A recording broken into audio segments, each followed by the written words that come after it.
What's going on, guys? This is Jay, and today is Friday, July 17th of 2020. We have some work to do today, and I'm very excited because today we're going to start putting in irrigation. But first, we're going to take that beautiful ride through the mountains of Landgraf, McDowell County, West Virginia. Doing a quick oil check on my truck. We did a little bit of work on the truck 2 days before this video, or on the Wednesday before this video. We put in some sway bar links and did a little bit of work on Sky's car, and we stayed home yesterday. We had some stuff to do at home to get prepared for today. We were putting irrigation pieces, getting all of our irrigation pieces together, because we're going to start putting that irrigation in this evening. It's starting to get hot, so our plants are needing some water. We're going to start laying the irrigation in to hook it up to a waterfall that we found, so that's going to be pretty exciting. You'll have to stay tuned.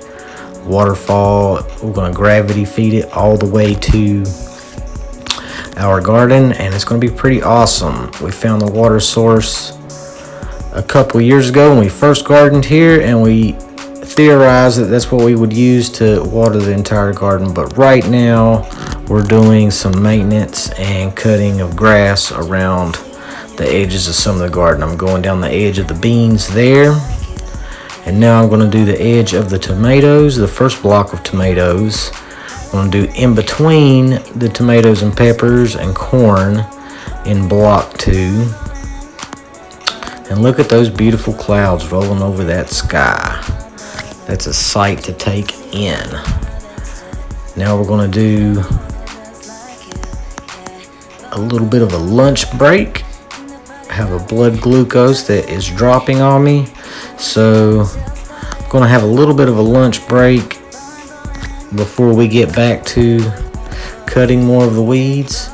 We're checking out the plants because we're seeing some damage from them not having water. Some of the leaves are dying back, so we have to get that irrigation in here soon to help these plants out. It's been pretty hot this week, and now I'm cutting the grass in block 3 in front of some of the tomatoes and in between a row of the squash.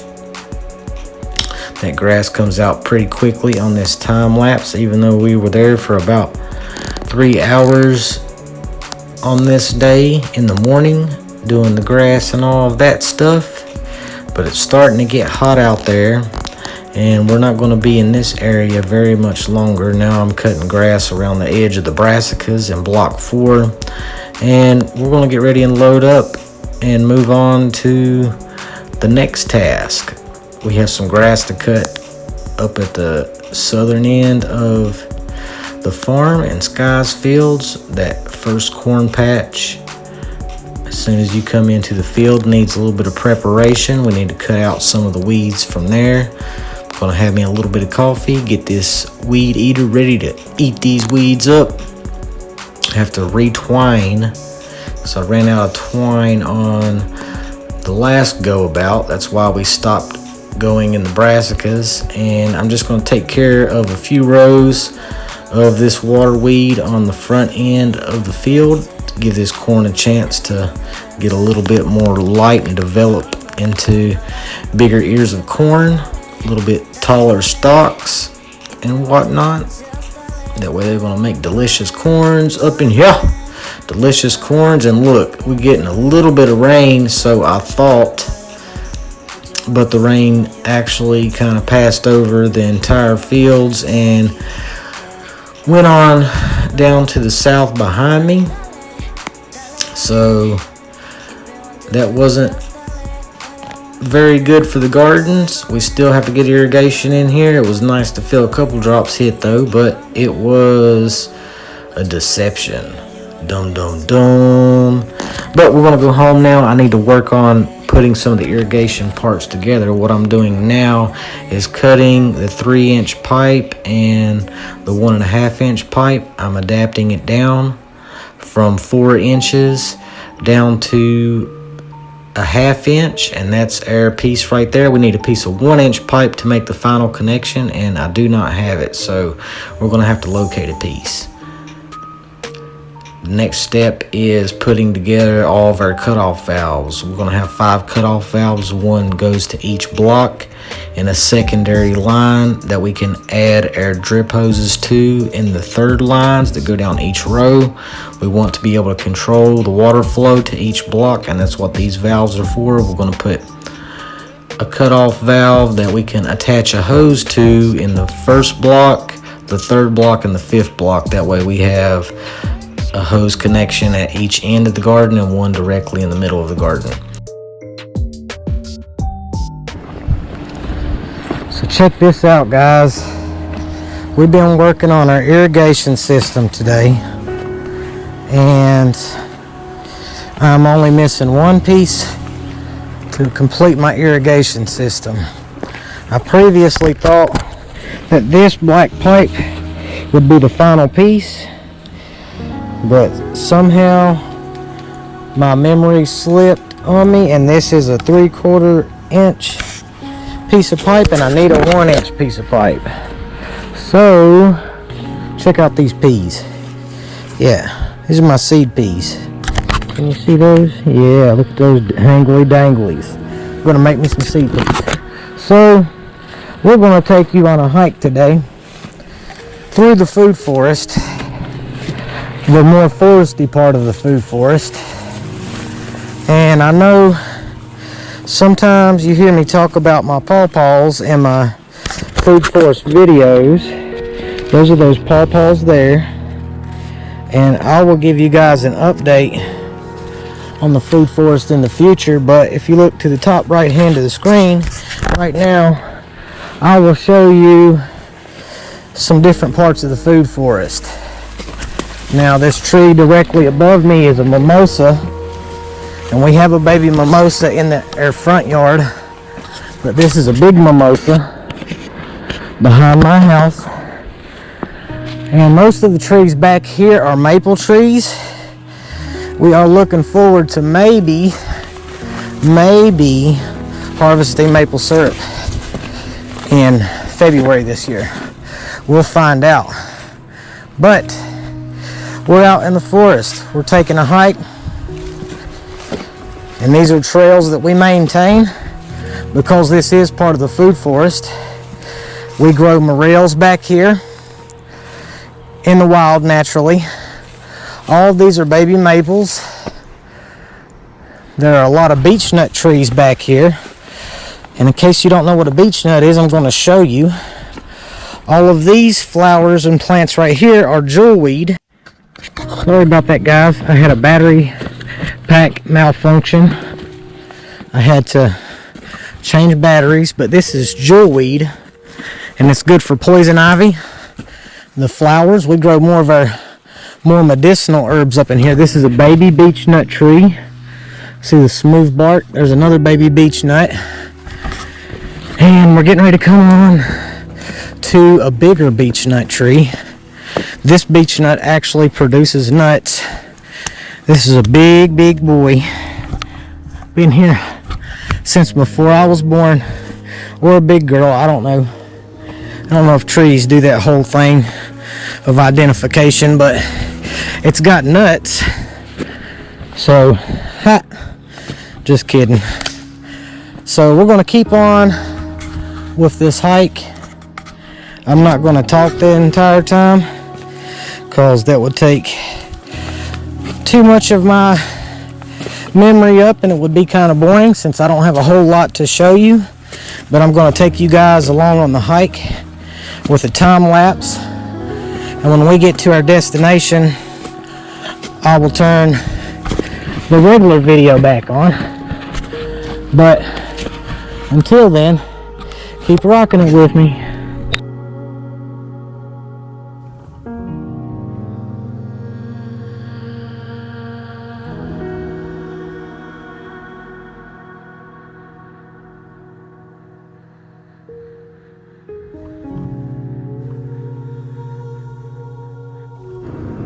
So check it out, guys. Found some 1-inch water line. we're going to rock with it. That's what we needed to finish our irrigation. So let's get back to the house and put this together real quick, see what it looks like. I showed you on a time lapse how I reduced it from a 4-inch down to a 1/2 inch. So that was pretty cool. It's going to give us a lot of water pressure. We have about 20 to 30 foot of elevation drop. I'm not sure what the PSI is on that, but when I get back, I will look that up and find out and show you how I'm going to make that elevation drop and that reducing in size of our water pressure to give us the pressure we need to irrigate our field. So keep rocking it with me. Back into the time lapse with you, baby.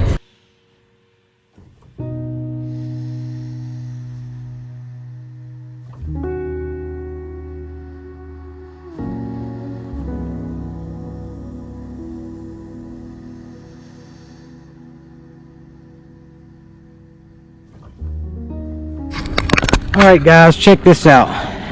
This big tree right in front of me, that's a tulip poplar. They make some of the first flowers and honey for the bees. And there are all kinds of understudy trees. All kinds of understudy trees, I mean. That's a baby oak right there. And that big tree right over there is Big Mama Oak. Pretty awesome. There's mountain laurel in here. I see more oak, more oak. There's some Queen Anne's lace, baby maples. That's a baby maple. That's a giant oak tree. Pretty awesome. There are all kinds of wild roses. That fallen tree there was an ancient oak tree. And by the looks of it, that thing was huge. There is a massive oak tree right out there in front of me. I can't really show you how big around that tree is compared to myself from a distance, but I can tell you this, 3 of me couldn't get my arm around that tree. So that's pretty cool.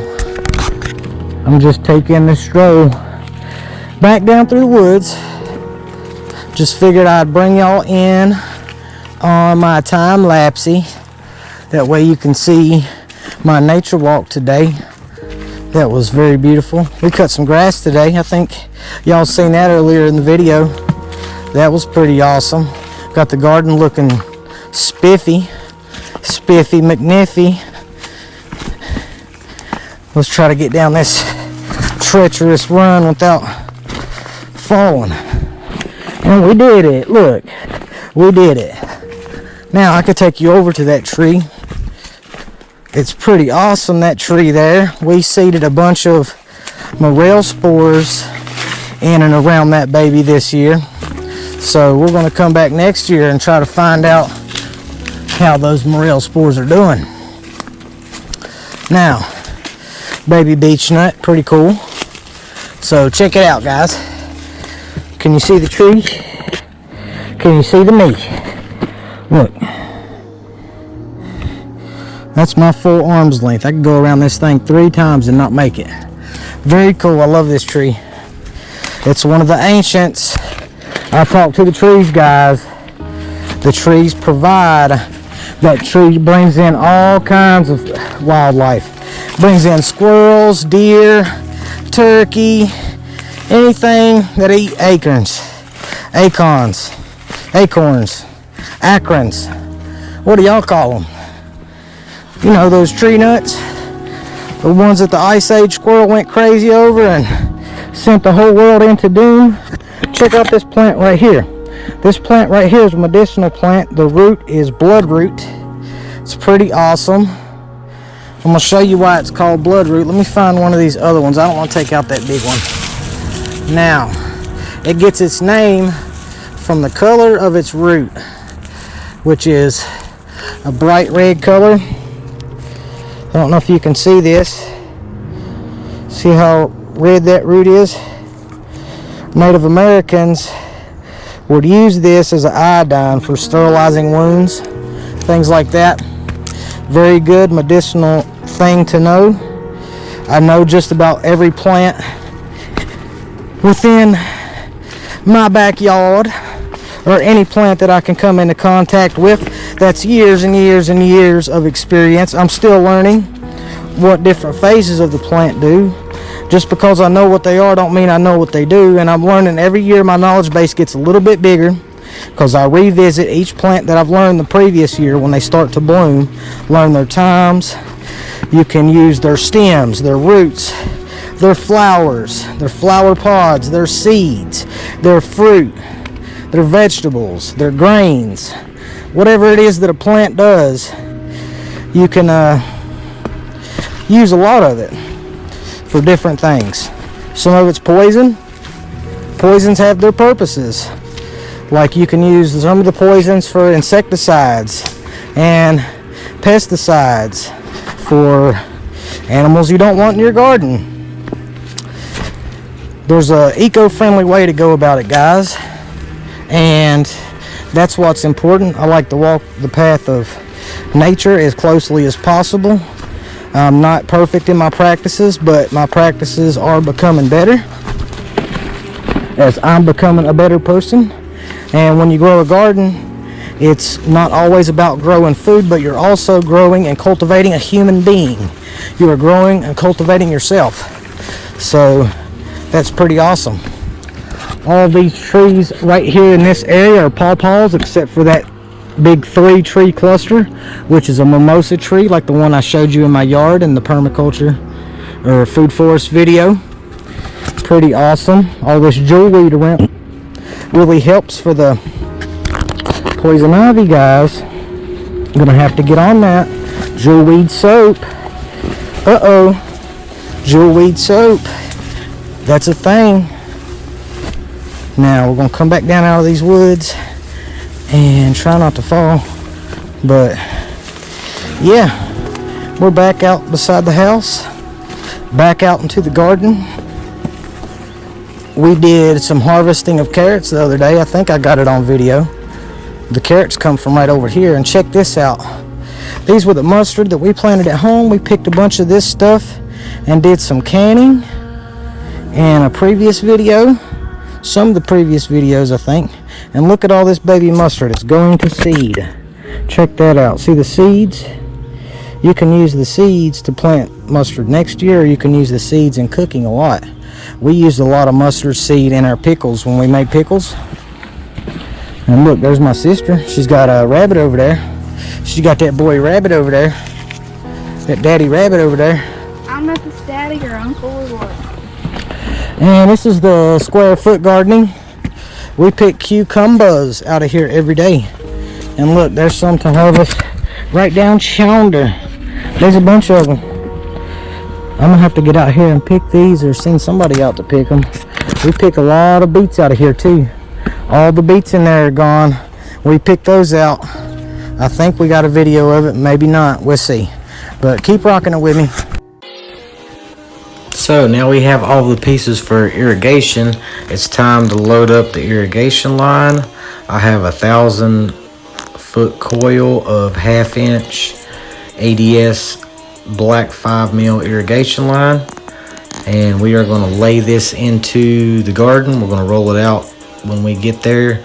Along the edge of the garden we have 750 feet to lay into the main line, and then we're going to have 30-foot sections of secondary line to put in after we do the main line. I think we're just going to lay the main line today, but first we have to get through that beautiful drive back through Landgraf, McDowell County, West Virginia again. I know I shout that out, but that's where I'm from. That's where I live. It's a beautiful place. That's where it is. Now, my original plan was to hang the irrigation line off the back and unspool it like a roll of twine, but the line would not pull out dangling from the truck. It had too much weight pulling in on itself to unroll like I assumed that it would. So we're just going to lay it on the back of the truck, and I'm going to unroll it by hand. Felicia is going to drive the truck down the field, but first I'm going to tie one end to this tree. That way it has something to hold on to, and she's off. I'm just going down the edge of the garden, unrolling the 1/2-inch line along the edge. We will tuck it away when we get to the end after we've cut the length proper to reach all the way down the field and to our water source, which is a waterfall on the other side of the creek. We'll have to cross that tree to get to the other side of the creek, but that's okay. It's going to work out wonderfully. There's that word again. But let's unroll the rest of this line all the way to the end of the field, and then we can work on putting in those cutoff valves and our water control. We have to get in here and do a little bit of weeding later in the week. There are water weeds coming through around the pumpkins and all of those types of crops, but we will handle that when it's time to. Everything has a proper time and place to do these sorts of things. But first we need to get some cutoff valves put into here and get the line laid where it properly needs to be. Right here is in between block 4 and 5. Felicia's going to pull that truck up, and I'm getting the pieces that I need to put in the cut-off valve to this block. So what we've done, we put it on a T. We're going to put a T into the line that's going to connect to the cutoff valve, and then we can cut a 30-foot piece of secondary line to go onto the other end of the cutoff valve to stretch across the field to go to each block. And we're just going to do that in each block. That's going to give us a total of 5 cutoff valves. That way we can control water that goes into each block. We fix these T's together, and I'm going to have to get some water clamps to finish fastening them down together. That way that the pressure doesn't blow our line apart, but we'll do that on another day. I'm just trying to get the main groundwork laid for the irrigation. That way we know exactly how many clamps we need to get and everything that we need to do to make this irrigation system work. We still have a lot of boxes to lay, but we're just going to lay the irrigation on top of them until it's time. We'll get those laid in to add that organic matter to that soil to help hold that moisture when we start the irrigation for a lot longer, to help shade out those weeds. So now we finished laying the irrigation. It's time to go hook it up at the water source with our reducer. We're going to go and lay in the reducer in the waterfall to get water flowing through it, and then across the tree to pull the line across the creek and then connect them in. We're going to see if we have water flow. The water is along the back. It's fresh water. It's been tested for heavy metals and anything that's going to harm the plants. Water checks out clear. West Virginia has some of the only 3% of the world's drinkable groundwater. So there's a fact drop on you, and there is some disaster coming, guys. So stay tuned.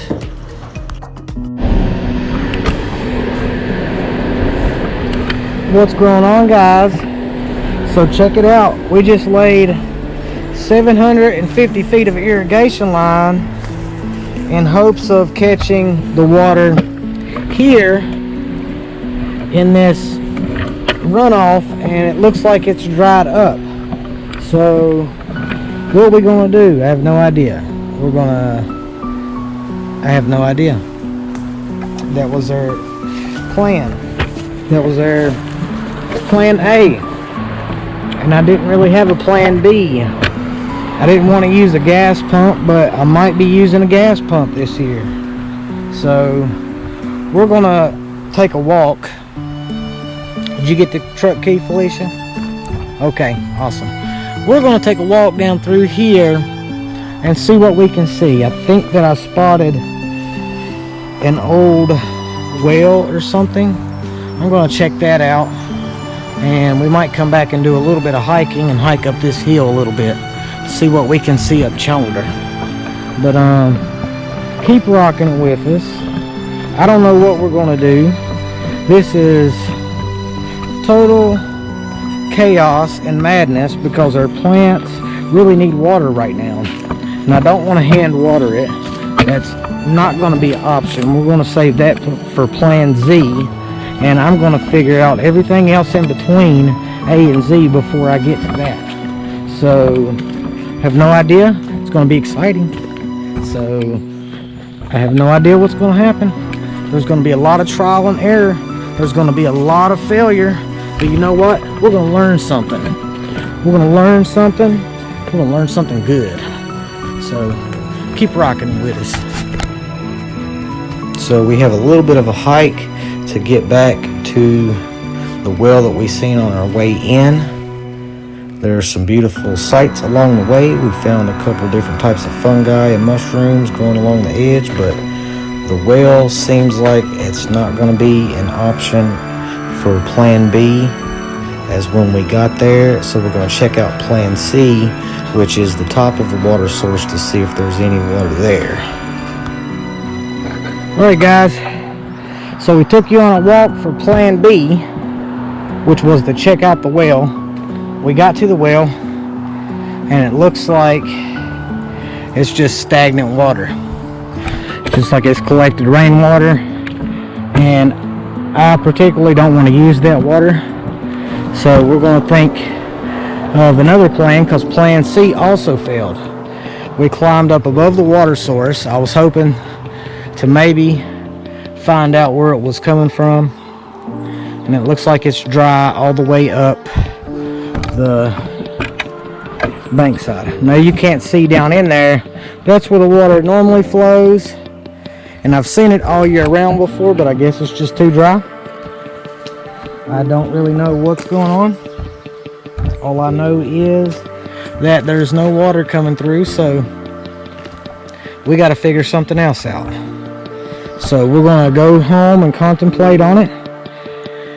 Think of a plan D. Think I might be able to get a water pump, and we can source some water somewhere else and pump it here, even if it has to go uphill. So I think that's what we might do. I don't know yet, because it doesn't look like any more is flowing out around here. And I don't want to buy more irrigation line, because I've already bought 11,000 feet of irrigation line, and it still needs to go in, but we just have to find a good hookup. Our hookup is the only thing that's changed. The plans are still solid. We're still going to put in the drip. We laid out all 5 of the on and off valves for each plot 1 through 5. So yeah, keep rocking it with us. We'll find out what happens. I don't know what's going to happen, but we're out of here. So this episode was absolutely filled with drama. There was a lot going on today. We did some harvesting today, and we plan on doing some canning tonight. I will post a video link at the top right of the harvest video, and you can check out the canning video whenever it comes out. I'll probably have a link to it, but that's it, guys. Thank you for watching. Thank you for going on the journey with us. I hope you enjoyed the video. Hope it was informational. I know we did a little bit of hiking, a little bit of out of the ordinary stuff, but irrigation is coming and it's real. So if you like the video, hit the like, subscribe for more videos, hit the notification bell for updates on future videos, and until next time, can you dig it?